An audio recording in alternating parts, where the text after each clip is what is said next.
안녕하십니까. 소개받은 김병준입니다. 저한테 주어진 주제는 화면에 보시다시피 아시아 역사 문화 도시 중에 서안, 낙양, 개봉 그리고 이 지역을 묶어서 황하 지역의 역사 문화 도시라고 하는 주제였습니다.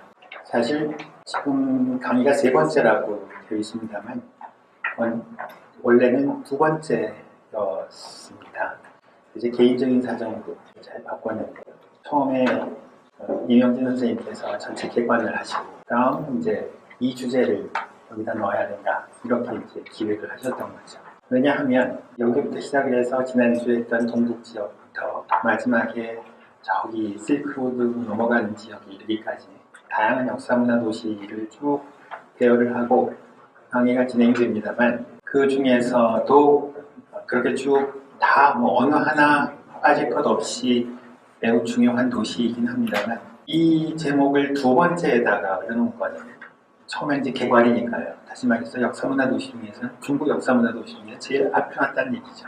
그 이유는 이 지금 오늘 여러분이 들으실 이 세 도시가 가장 중국스러운 도시입니다.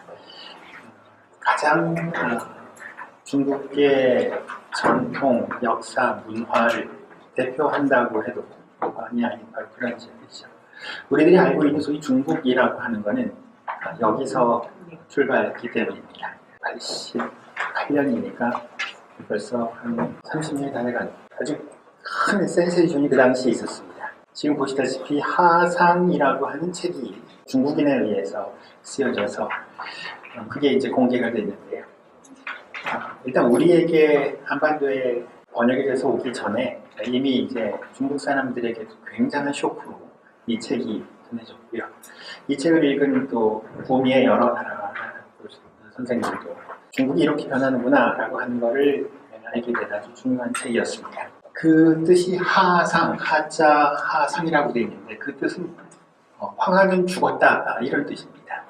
하라고 하는 것은 황하라는 뜻이에요. 상은 이게 상처가 아니라 이게 죽는다는 뜻이니까. 책 제목이 황하는 죽었다라고 하는 겁니다. 1988년 중국의 CCTV가 방영한 6부작 다큐멘터리를 이제 다시 저 책으로 정리해서 낸 건데요.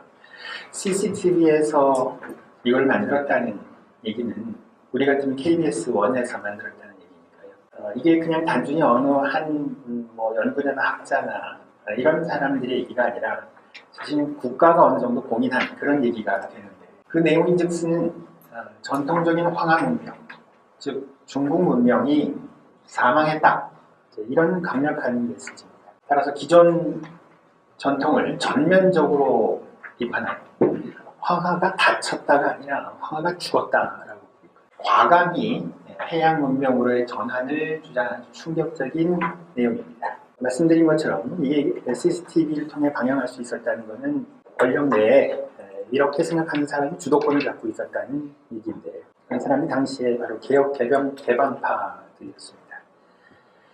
중국 이대로 둬서는 끝장이다 라고 하는 아주 심각한 위기의식을 느끼고 그리고 이것을 적당히 바꿔서는 아무것도 안 된다라고 하는 생각. 그렇죠. 언제나 어떤 사회가 위기에 닥쳤을 때 이거를 점진적인 개혁 방식으로 바꿀까 아니면 아주 급격하고 급진적인 방법으로 바꿔볼까라는 그런 이 두 가지의 생각들이 늘 대립을 하기 마련이죠.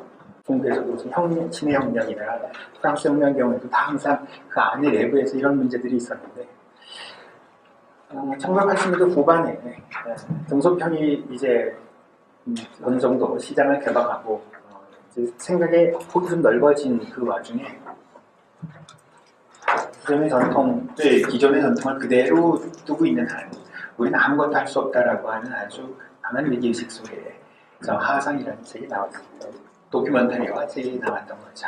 제가 그렇다고 지금부터 등소평 얘기를 할 건 아니고요. 자, 그 책에 나오는 그 하라는 말을 하려고 했던 겁니다. 중국 사람들이 하라고 하면 황하를 의미합니다. 강이라고 하면 장강, 양자강을 의미하고 하라고 하면 황하를 의미하는 건데 책 제목이 하상이라고 하는 얘기, 황하가 죽었다는 얘기 그리고 실질적인 내용은 중국의 문명이 사망했다는 얘기는 결국은 중국 사람들이 황하를 중국이라고 생각했다는 얘기입니다. 황하는 나는 황하. 그 두 가지가 일치되어 쭉 전승되어 왔고 지금도 그런 생각에는 큰 변함이 없습니다. 우리나라 같으면 현재 우리나라 신화라고 할지 아니면 우리 전승으로 내려오는 것 중에 단군이 있는데 우리의 단군이 중국에는 황제라는 게 있습니다. 이 황제는 누로 황제죠. 그 누로 황의 황제, 우리의 단군에 해당이 되는 그 존재가 저쪽에 황제가 된 이유는 역시 황하 때문입니다. 누렇다라고 하는 것. 즉 황제가 살고 황제가 나라를 세웠던 곳, 그 역시 황하 주변이라고 하는 생각을 하고 있었던 거죠. 전설 속에서도 중국은 항상 이 황제로부터, 황하 근처로부터 시작이 됐다. 이런 생각을 했습니다. 그 뒤에 중국의 역사는 여러 과정을 거쳐서 보통 하나라, 은나라, 주나라 이렇게 넘어온다고 하죠. 그 하나라, 은나라, 주나라가 세워졌던 곳, 그곳 역시 다 이 황하 지역입니다. 따라서 중국 사람들은 스스로를 황하라고 하죠. 제가 이렇게 조금 돌려서 시작을 했습니다만 중국 문명하면 사실 황하 문명 이렇게 생각하지 않나요? 저희들이 4대 문명이라고 얘기를 해도 거기에 들어가는 황하 문명 이 사실은 중국 전체의 문명을 가름하는데도 불구하고 그걸 황하라고 부른다는 것은 그만큼 중국 사람들이 자기의 어떤 문화의 정수, 이게 바로 황하 지역에서 출발했다. 이런 생각을 하게 됩니다. 자, 오늘 다룬 이 황하 지역의 세 도시는 바로 중국인들이 자기라고 생각하는 것. 그 바로 그 황하 지역의 가장 오래된 도시 세 곳을 보려고 합니다. 지도를 보면 보이죠? 황하가 이렇게 흘러갑니다. 양자강이 이렇게 아래로 내려가고요. 크게 중국의 두 개의 커다란 강이 이렇게 흘러갑니다.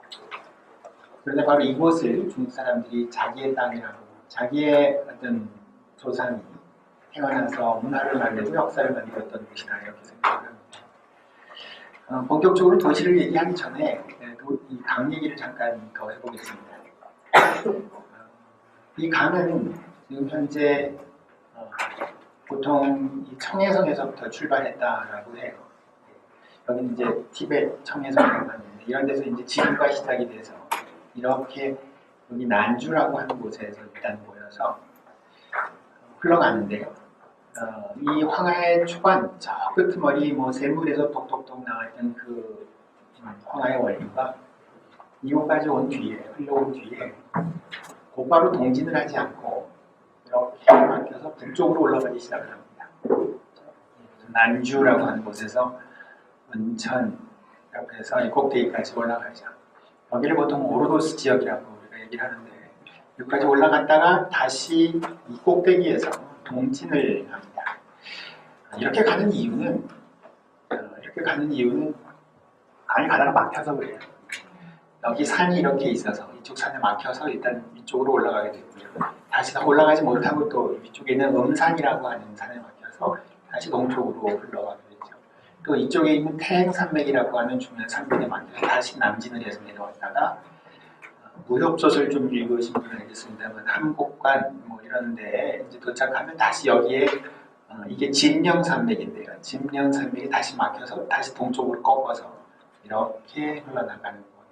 주로 이렇게 디귿자 모양을 해서 나가는 곳이 바로 황하입니다. 이 후에 나중에 하는 제 얘기에 도움이 되기 다시 조금 더 얘기를 하면 이 황하는 일단 이 지금 누런 부분을 흘러가는 부분과 약간 좀 녹색 부분이 있는 이런 부분으로 크게 나눠지는데요. 그러니까 저기 맨 처음 시원이 되는 부분부터 시작을 해서 북쪽으로 올라갔다 동쪽으로 남쪽으로 내려와서 동쪽으로 꺾이기 전까지 그 땅에 약간 노란색이 돼 있는 바로 이곳의 이기와 이쪽 둘로 나눠서 설명할 수 있겠습니다. 아까 말씀드린 것처럼 이곳을 처음 출발했을 때 그 물의 색깔은 어느덧 어디서나 전 세계 어디서 보듯이 아주 투명하고 맑은 물이었습니다. 근데 일단 이리로 들어와서 여기를 꺾어서 올라가고 다시 동쪽으로 갔다 내려오면서 색깔이 지금 황하, 누런, 누를 황자, 노란색으로 바뀌죠. 이유는 이 땅이 누렇기 때문에 그렇습니다. 중국의 땅은 대충 이 지금 황하 언저리 북쪽은 대충 누런 땅이에요. 남쪽으로 내려가면 누런 곳을 별로 찾을 수가 없습니다. 여러분들이 장강 지역이나 뭐 장가게를 많이 가보시겠습니다만 그런 데 가서 이렇게 누런 분위기를 별로 못 느끼는데 여러분들이 예를 들어 뭐 서안이나 지금의 시안이죠. 이런 데 이렇게 여행을 하다 보면 이쪽으로 들어오면 온통 누런 땅이 누래요. 그 누런 땅을 물이 이렇게 흘러가니 물 색깔이 처음에는 맑았지만 이제 누렇게 바뀌게 되는 거고 그걸 보고 황하라고 하죠. 더더군다나 이렇게 긴 여행을 해서 여정을 거쳐서 이쯤 오면 그지 말해서 동쪽으로 꺾이기 전 이 언저리 부분이 진짜 물 색깔이 누렇다 못해 겔포젤이라고 있죠.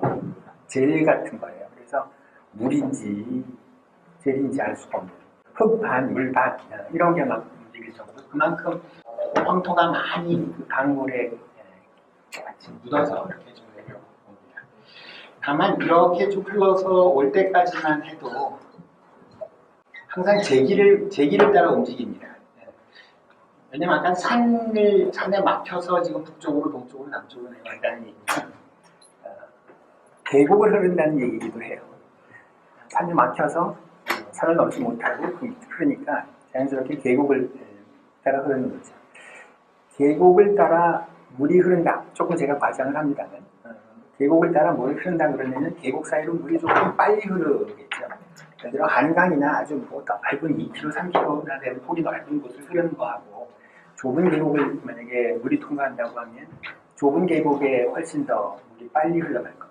그리고 계곡이니까 이 물이 뭐 이리로 갈까 저리로 갈까 헤맬 필요가 없이 그냥 그 정해져 있는 하도를 따라 쭉 따라갈 거예요. 자, 정해진 하도를 따라서 물이 빨리 흘러가는데 그 지역의 땅이 누런 땅이라면 당연히 그 물이 빠른 속도로 주변에 있는 황토를 침식할 거지 않겠습니까? 그러면서 황토가 황하 안에 자꾸 이렇게 뛰어들어오게 되는 거예요.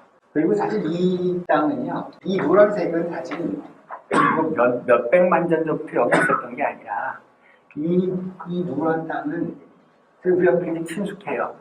요새 우리 지금 고민에 들어오는 황사, 그 황사가 쌓인 곳이 이곳이라고 생각하시면 됩니다. 원래 황사가 어디서부터 날라오냐면 여기 고비 사막에서부터 날라오는 거거든요. 이렇게 올라오고 결국은 북경 물까지 날라오고 또 심하면 요새는 하와이까지 간다고 하는데 당연히 옛날에 어느 정도 이렇게 환경 오염이 안 되고 그다음에 나무도 충분히 있었을 때는 이 황토가 여기가 이미 사막화가 되기 시작한 다음에 편서풍을 받아가지고 그 황토가 쌓이는 곳은 아무래도 제일 가까운 곳이 있지 않겠어요? 그래서 이쪽에 쌓였던 거예요. 그러다가 이제 점점 시간이 가면서 이쪽에 쌓이게 되는 거고 지금 여기까지 들어오는 겁니다. 그럼 이쪽에 훨씬 더 많이 쌓이게 되죠.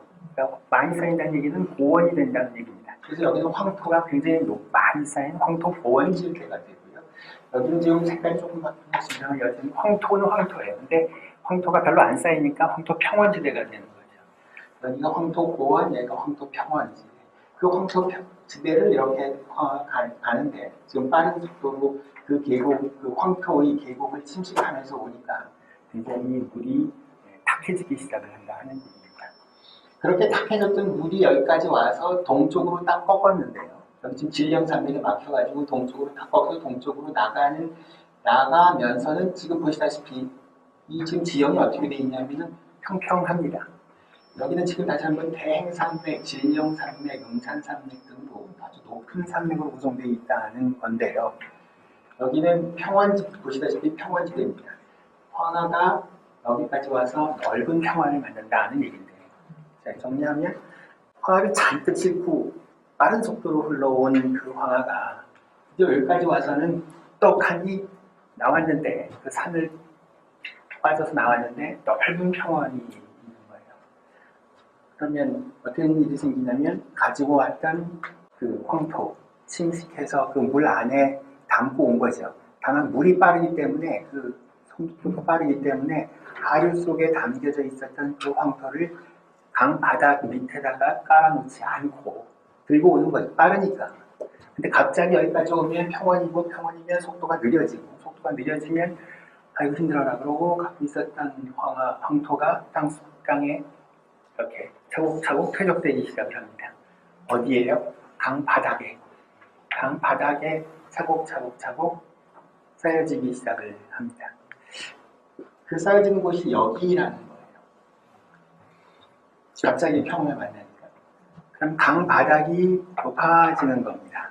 강 바닥이 높아지면 어떤 게 걱정이 되나요? 여기 살고 있는 사람들은 이게 넘칠까봐 걱정이 되죠. 범람이 걱정이 됩니다. 근데 얘는 이 어마어마한 자연의 어떤 현상 속에 이걸 막 강바닥에서 너 침식시키지 마 이럴 수가 없는 거고요. 그렇게 어쩔 수 없이 올라오는 그 강바닥 그 현상 속에서 살아남으려면 그래서 범람이 안 되게 하려면 주변에 제방을 쌓는 수밖에 없습니다. 제방을 쌓아서 그 물이 넘치지 않도록 하는 방법이죠.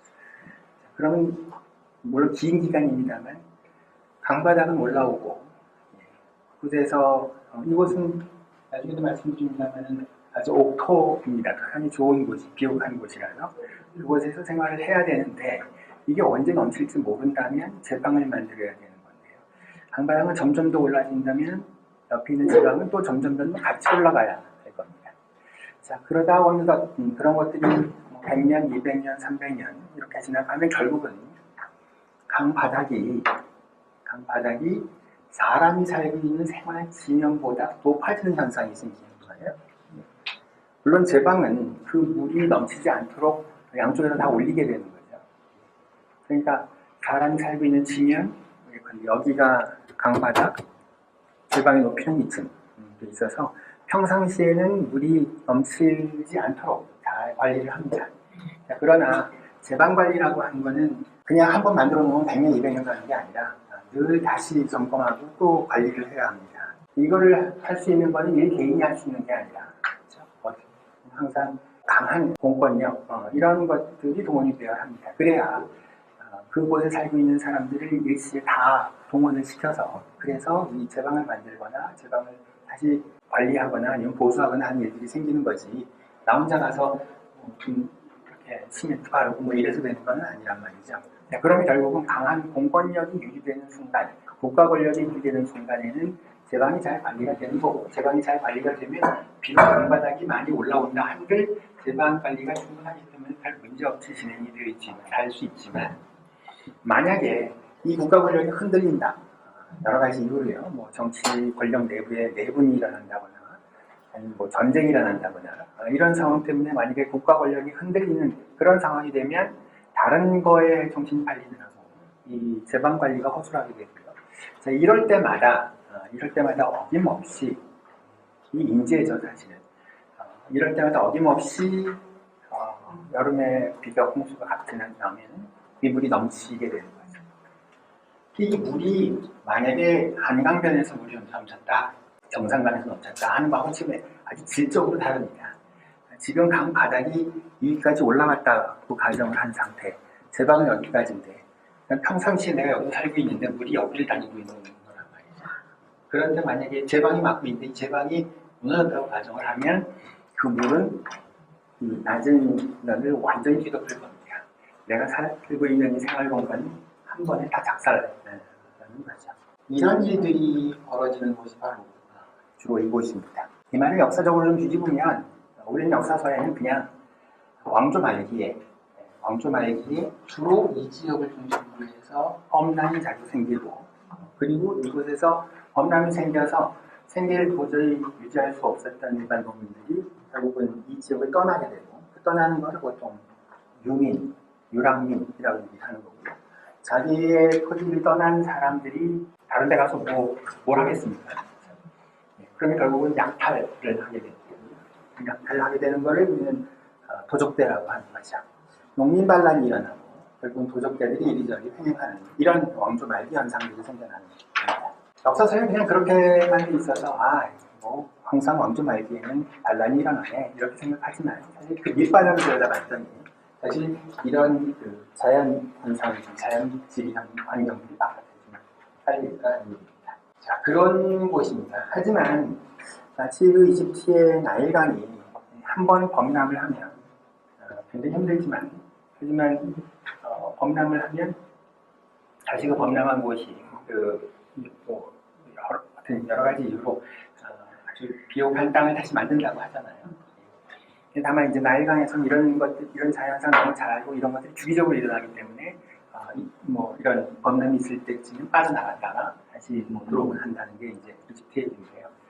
여기는 사실 그렇게 주기적이지는 않습니다. 하지만 일단 범람이 되는 곳이라 하더라도요. 이곳이 가장 사람이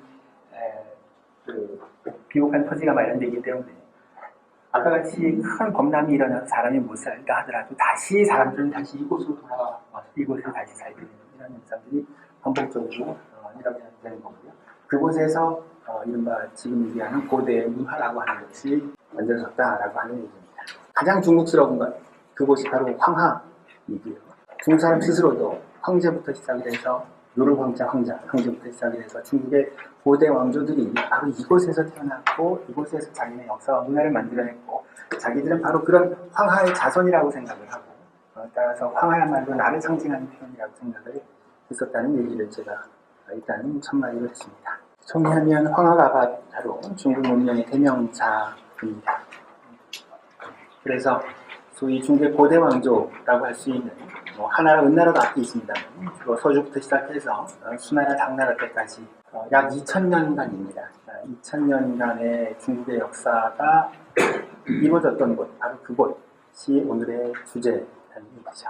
잠시 이 강론을 얘기하기 전에 여기가 진짜 중국이다라고 하는 얘기를 한번 더 하면 중국의 이 하나라, 은나라, 주나라와 관련해서 이런저런 얘기가 많고 과연 그 나라가 있었는지 없는지 잘 알 수가 없다. 이런 이제 의심을 하는 학자들도 많이 있습니다. 특히 하나라고 하는 이 나라는 과연 존재했는지 알 수 없다는 입장을 갖고 있는 학자들이 굉장히 많아요. 왜냐하면 고고학적으로는 하라고 하는 나라가 있을 법도 한데 적어도 문자로 그 나라가 존재했다라는 걸 확신하는 것은 은나라 때부터입니다. 은나라 때 갑골문이 나오거든요. 그래서 갑골문을 통해서 은나라가 확실하게 있었다고 생각을 하고요. 본격적인 중국의 문명은 그렇지만 서주시대부터 시작했다고 하는데 은나라는 한 기원전 1500년부터 시작했다고 하고요.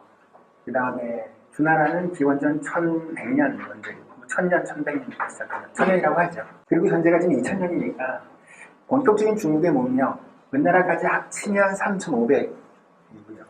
은나라 빼면 그럼 이제 3000년인데 이 3000년 동안에 혹은 3500년 동안에 이곳 지금 얘기하는 이 황하 지역에 수도를 두고 있었던 시기는 서주시부터 시작을 해서 당나라 때까지란 말이에요. 그게 이제 관중 지역이고 뒤에 얘기하는 대봉이라는 곳까지 합치면은 거의 2000년 이상을 이곳 황하 그 줄기 바로 옆쪽에 수도를 자리 잡고 있었다는 겁니다. 그러면 당장 계산해도 3000년 중에 2000년이 여기 있었다고 하니까 당연히 이곳에서 만든 이곳에서 도대체 어떤 이 도시 안에서 어떤 게 있었는지를 알면 이게 곧 중국이다라고 생각하는 것 같지 않겠냐 그런 얘기죠. 그래서 이 황하 지역이 중요한데 그 중에서도 우리가 보는 곳은 바로 그 역사문화 도시 많은 도시들 중에서도 그 중에서도 수도 공원 지역을 보겠습니다. 서주부터 시작해서 수단까지 지금 오늘 보게 되는 서안, 낙양, 대봉은 이 2000년 동안의 수도 지역입니다. 수도가 중요한지요? 여러분들 금방 잘 아시지 않습니까? 수도라는 사실 정치문화의 모든 중심지입니다.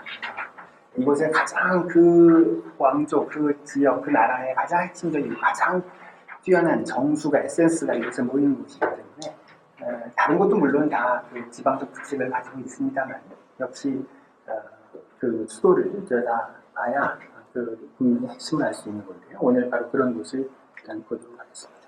역시 마찬가지로 황하가 이렇게 흘러간다고 말씀을 드렸죠. 이제 서안은 어디 있냐면은 이렇게 흘러가고 있는 디귿자로 꺾이는 한복관의 안쪽편에 들어와 있습니다. 여기가 시안, 역대 명식으로는 장안이라고 불렸다는 장안이 바로 이곳에 있죠. 그다음 낙양은 어디냐면 이쯤에 있습니다. 그 다음에 지금 이제 세 번째 도시 대봉은 요쯤. 자, 이 황화를 따라서 이렇게 하나, 둘, 셋 놓여 있는 곳을 지금 보게 되는데 먼저 개괄적인 설명을 먼저 말씀드리면 바로 이곳에 있는 시야는 서주시대 비원전 1000년 혹은 1050년 언제부터 시작해서 당나라 때까지 AD 10세기까지 쭉 이어져 왔던 곳이고요. 그 다음에 여기 있는 낙양이라고 하는 것은 제2의 도시라고해서 자리 잡고 있습니다. 그 다음에 송나라 때가 되면 여기 대봉으로 넘어가게 되는 이런 세 개의 도시를 얘기를